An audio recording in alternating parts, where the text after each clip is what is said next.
salamat Secretary Erwin Tulfo sa iyong pagpakilala. Ano lang kami, umikot kami kasama ang ibang opisyal para tignan yung mga nangyari dito sa baha. Ang nagbago rito, hindi masyadong malakas ang hangin, pero maraming bumagsak na tubig. At hindi na nakayanan ng ating mga flood control. At lumampas na yung tubig doon sa mga dike, doon sa mga flood control natin. Kaya pumasok na sa mga bayan, ganun ang nangyari. Kaya kailangan natin tignan. Unang-una, sa aking palagay, kaya talagang lagi kong ipinipilit at ipinapaalala sa lahat ng NDRRMC natin na ang pinaka-importante, pagka alam natin may parating na bagyo, ay meron tayong evacuation na preemptive, na inuunahan natin yung bagyo, na ilikas ang mga tao para kung sakali man dumaan doon sa lugar na yon ay hindi na sila mabiktima. Kaya yan ang nangyari dito sa aking palagay. Kahit na ganyan ang kalaki ng kalamidad, hindi naman ganun kalaki ang bilang ng casualty, ngunit ang damage sa infrastructure ay mabigat. Yung inikot nga namin, yun na nga, yung mga flood control natin, yung mga dike natin, wala na, erode na. Kaya't yun ang dapat natin tignan, na magkakaroon tayo ng plano na long term para kahit na dumakas ang tubig ng husto, ay hindi naguguhol lupa at hindi na tayo inaabutan ng mga landslide na yun ang mga nagiging problema. Kaya sa ngayon, sa mga evacuation center, ay sinama ko, pinilit kong isaman. And galing din siya sa Maguindanao dahil mabigat din ang problema doon.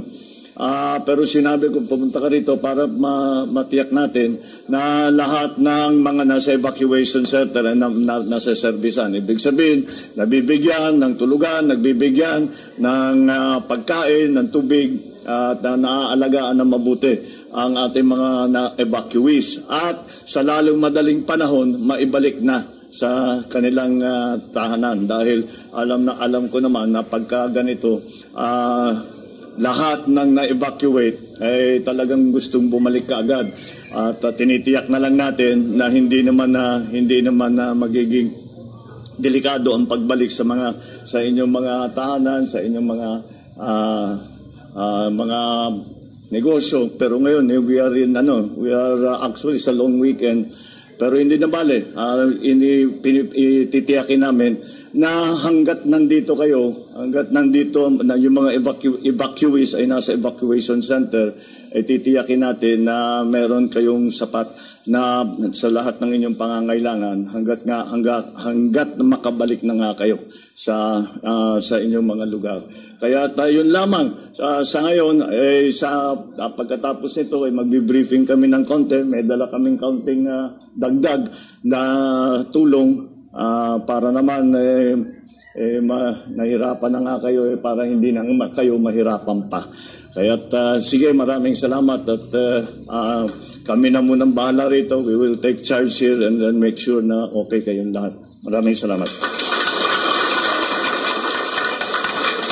Ito ay tinatawagan po natin ang ating beneficiary,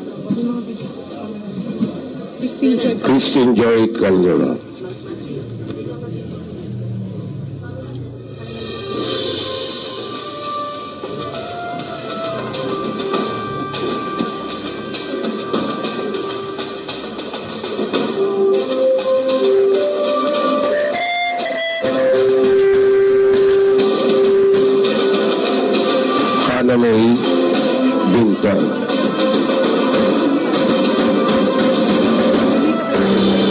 Manolito Aiko,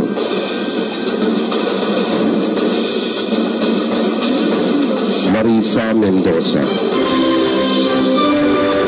Virginia Mendoza, Maria Victoria Magsarile, Teresita Abes, Maria Teresa Salud, Maria Leilani Alex, Enzo Diosa,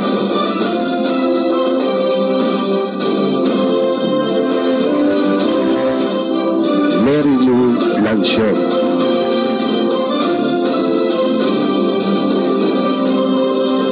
Marvin Valenciano,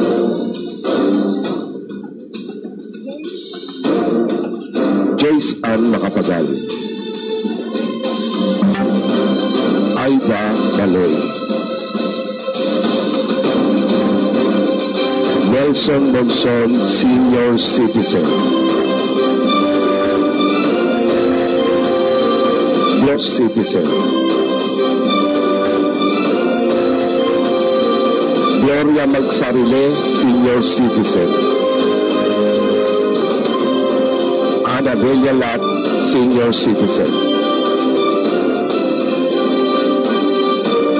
Ramil Sumila, Senior Citizen, Maraida Adriano, Senior Citizen, Julio Cayetano, Senior Citizen,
President Ferdinand R. Marcos Jr.